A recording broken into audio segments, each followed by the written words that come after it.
नमस्कार। अभी हम लोग अवार्ड शो में जा रहे हैं। अभी हम लोग होटल से निकले हैं, अवार्ड शो के लिए जा रहे हैं। अभी अवार्ड शो होने वाला है। साथ में है राम भैया, हम लोग के बड़े भाई और बहुत बड़े प्रोड्यूसर पुतुल सिंह जी, और बिक्की हैं साथ में, और भोजपुरी के पावर स्टार पवन जी भी हैं।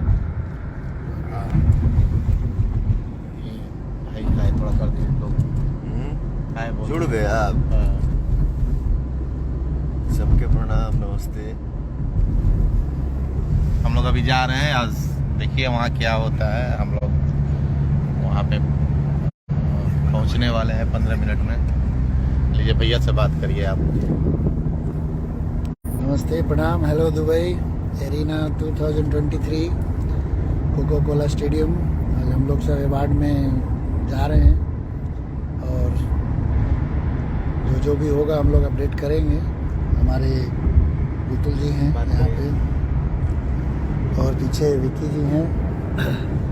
नमस्ते।